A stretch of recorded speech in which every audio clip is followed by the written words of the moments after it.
Hey guys, in today's video, I'm going to analyze the bottom half of the men's quarterfinals at the 2025 Australian Open. And let's start with Zverev against Paul. First off, I've said in the past that I regard Taylor Fritz as the best American, and I stand by that.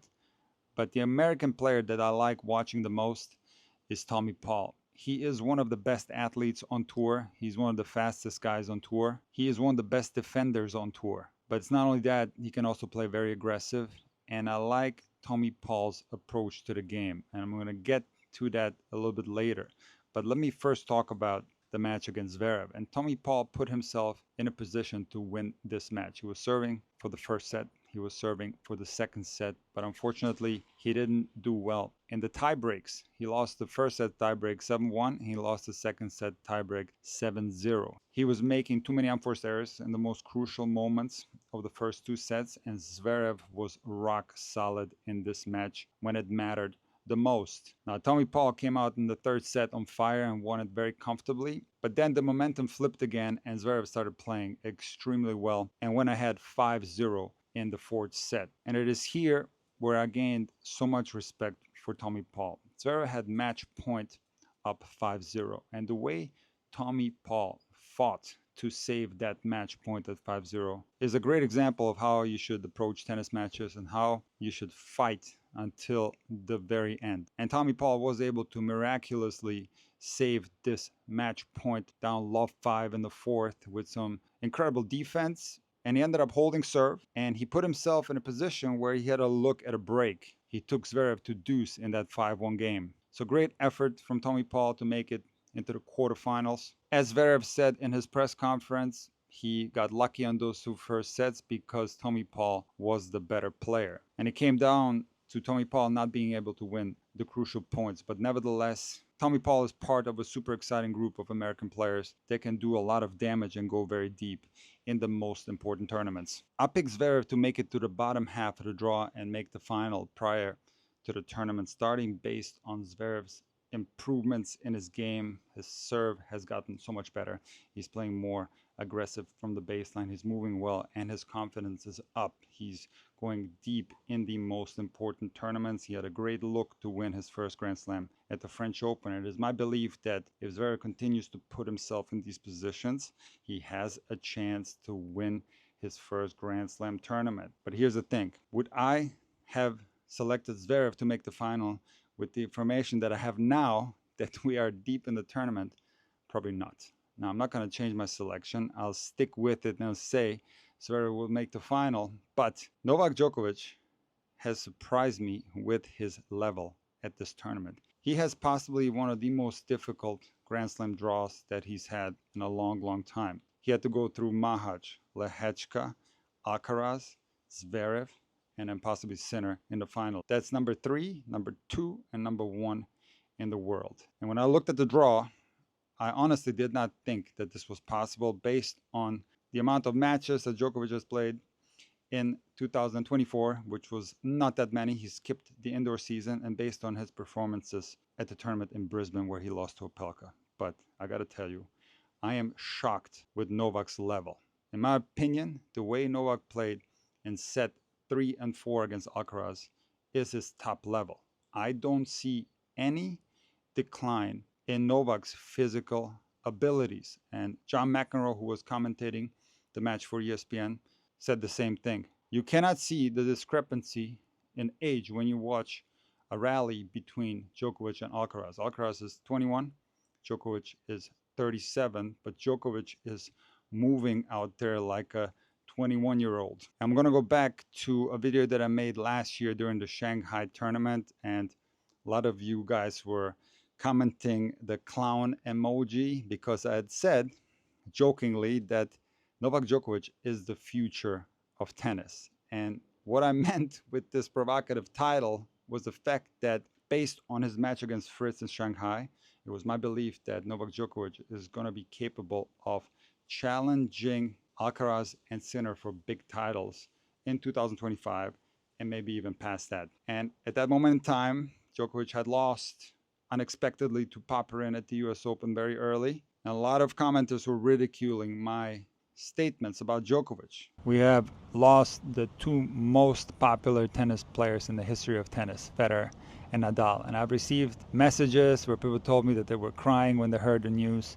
And I was sad, and I'm still a little bit sad. But I dedicated my life to the game of tennis, and I'm always going to follow the game of tennis, even though my favorite player is not going to play anymore. So it's time to look forward to the future. And it is clear to me that the future of tennis is Novak Djokovic. Now, I know what you're thinking, Nick. You have lost your mind. Novak Djokovic is 37 years old. He announced that he doesn't care about rankings anymore. He's only going to play a few tournaments. Well, hear me out. Yes, Novak Djokovic will not play forever. Maybe he's going to play until the Olympics in the United States. But the immediate future, let's say 2025, will involve Novak Djokovic, because in my opinion, there are only two players that can beat Novak Djokovic at the most important tournaments when Novak Djokovic is at his best. And these players are Jannik Sinner and Carlos Alcaraz. Here we are at the Australian Open, and Djokovic has gone through Mahac, Lehechka, and Alcaraz, and he is in the semifinals, and he is the favorite to make it into the final. A lot of the previous matches between Djokovic and Alcaraz featured a lot of drama, momentum shifts, and so on, with the exclusion of the Wimbledon final last year, where Alcaraz won very easily.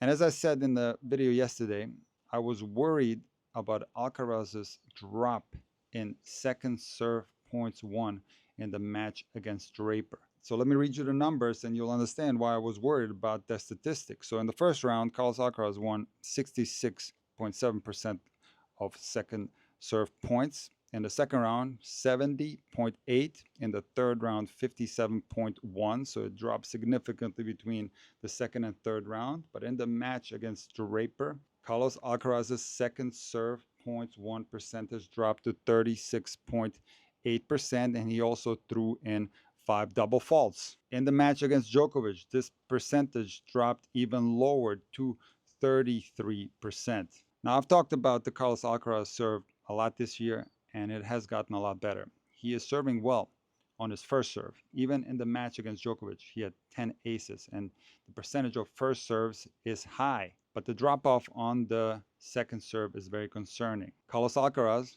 lost his serve 3 times in 4 matches that he played, and he lost his serve 6 times in 1 match against Djokovic. So my biggest worry for Carlos prior to the quarterfinal match against Novak was that if his serve percentages drop, he is going to have a very difficult time beating Novak, because he is the greatest returner in the world. And another thing that I observed on Carlos's first serve, and another reason why he got broken 6 times, was the fact that while his first serve technique has improved tremendously, and I highly recommend that you check my video out from a couple of weeks ago on the serve changes that Carlos has undertaken, his serve has gotten better, no doubt about it. However, Carlos on some serves will let his toss drift past 12 o'clock. So he will hit a flat serve or a slice serve, generally a hard first serve off a 11 o'clock toss. Now, what naturally happens when players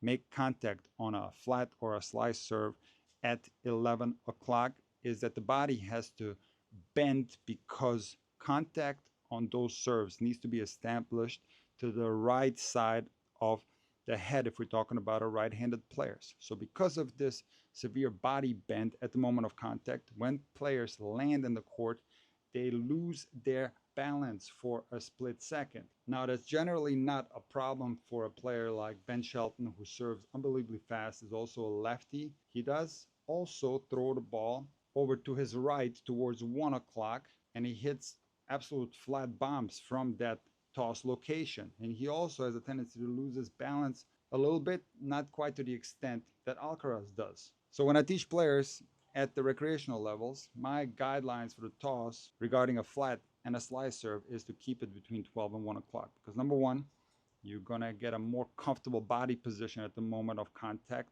A lot of players are not athletic enough, not flexible enough to severely bend their body at the moment of contact. And also, when you make contact with a more straight position of the upper body, you're going to be more balanced when you land into the court. Now, of course, the best players in the world, for example, Ben Shelton and Carlos Alcaraz and many others, by the way, can pull off a flat serve from the wrong toss location because they're incredible athletes. However, when you are facing Novak Djokovic, who has his favorite return, which is one where he takes a hard serve and redirects his return very hard and deep right down the middle of the court. If you happen to lose your balance for a split second and the ball from Djokovic is coming right at your feet, you're going to be at a huge disadvantage. So, in addition to Carlos not serving well regarding his second serve, he also lost a lot of points on his first serve because of that loss of balance. So, in addition to the technique change, I think that Carlos also needs to correct his toss regarding his first serve. Apart from the serve, in my opinion, Carlos was far away from his best. He was making a lot of mistakes. He was also missing a lot of forehand returns on the deuce side, and Djokovic was serving a lot of slice out wide, and Carlos wasn't making the appropriate adjustments with his footwork, and he also didn't have the right shot selection. He made a lot of return errors, and he also committed a lot of errors from the baseline. But I have to try to understand why Carlos was spraying the ball a little bit more than usual. And we have to discuss the Djokovic injury because I do think that it affected Carlos in a very negative way. So in the first set, at 4-all, Djokovic hurt his hamstring or his groin. He wasn't clear on that in the post-match on-court interview and in the press conference. He didn't want to reveal his injury. Djokovic took a medical timeout at 5-4 and lost the first set 6-4. Now, one of the greatest tennis books ever written, Winning Ugly from Brad Gilbert. I highly recommend that you read this book.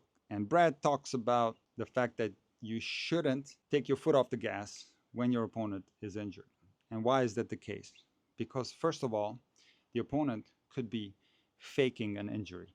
That is something that happens. The opponent could also have a legitimate injury, but through the adrenaline, the pain could go away and the opponent could start playing a lot better in a short period of time. Also, if the opponent is injured, they could start playing a lot more aggressive because they want to keep the point short. And what if this aggressive play all of a sudden turns into winners? So it is crucial that when you see that your opponent is struggling physically, that you keep the intensity up and that you don't let your foot off the gas. Whether this is exactly what Brad said in the book, I don't remember. I'm paraphrasing, I'm adding my own bits and pieces to it. What happened to Carlos in this match is something that happens to a lot of players. He lost his focus, he lost his intensity, and most importantly, he let his foot off the gas just a little bit. Carlos Alcaraz had the opportunity in that second set when Djokovic was moving that great to win that second set easily. And when he's up 2-0 against an injured Djokovic, the chances of winning are sky high. Now, he didn't do that. He let Djokovic hang around. And at 5-4, Djokovic played one of the best return games that I've seen him play in a long time. He broke Alcaraz to love. Now, Djokovic had taken pain medication that then kicked in the third set, and it was moving like a 21-year-old, sliding into the corners on both wings, playing unbelievable defense. And now Carlos naturally started to panic a little bit, and he started spraying more balls than he normally does. Now, Carlos Alcaraz was annoyed with the Djokovic injury because after he lost the third set, he started mimicking the Djokovic injury that changed over and looking over to his box. He was limping around and touching his hamstring. So based on Carlos doing that, I am certain that this was something that was in his head. He was annoyed that Djokovic, being injured, was moving so well. Now, you can interpret that any type of way that you want, but it is my belief that Novak Djokovic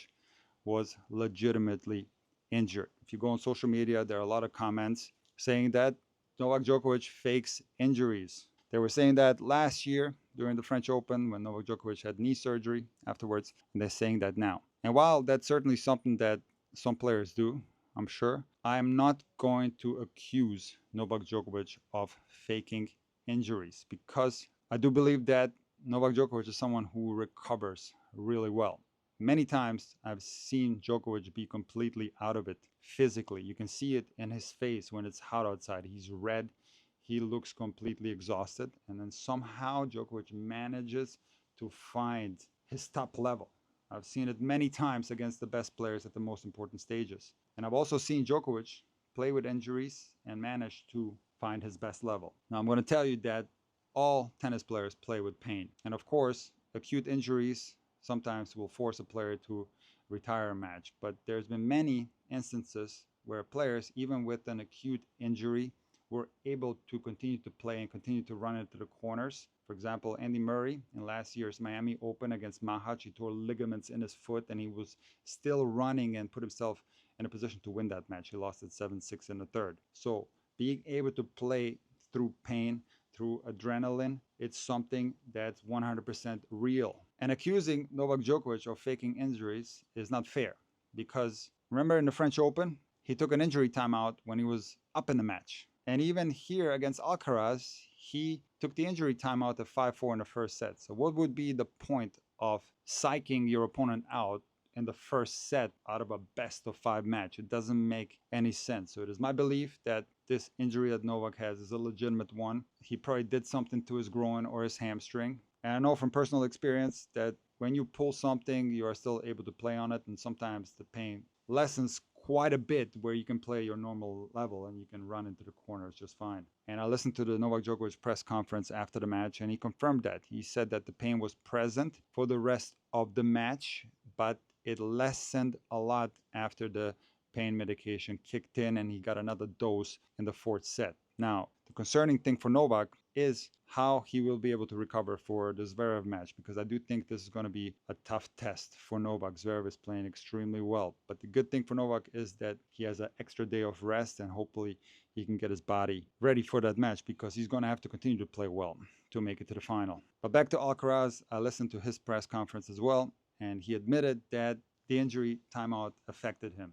And he is still so young. He's going to continue to learn from these matches. And of course, it's a lot easier said than done to not let this scenario affect you mentally because you're playing this guy and it's a contested match and all of a sudden you see that he's hurt and he's not moving well. Of course, naturally, players are going to relax a little bit. They're going to think, okay, I have this match won. But I'm sure that the next time something like this happens to Carlos, he's going to learn from the mistake that he made in this match and he's going to do a lot better because Carlos Alcaraz is a blessing for the game of tennis. He fought really hard in that fourth set after being down a break.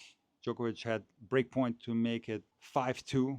He would have been up 2 breaks at that time. And Carlos Alcaraz, maybe in the most spectacular rally in the whole match, saved that break point and then put himself in a position to break serve because at 4-3 Djokovic serving, Carlos Alcaraz had break point. But Novak Djokovic, being the GOAT that he is, he tossed that ball at 1 o'clock and with his improved service motion, served an absolute bomb out wide, came to the net, served and volleyed and put that forehand volley away, saved break point, and ended up comfortably winning that fourth set. But let me stress again, Novak Djokovic at the age of 37 is still highly capable of winning Grand Slam tournaments. I think the toughest hurdle of all is going to be him solving the Sinner puzzle. Of course, he has to beat Zverev first. That's not going to be easy, especially with that injury. But if he does, facing Sinner in the final will be the absolute test because he has lost to Sinner the last 3 times they played. So let's see what happens.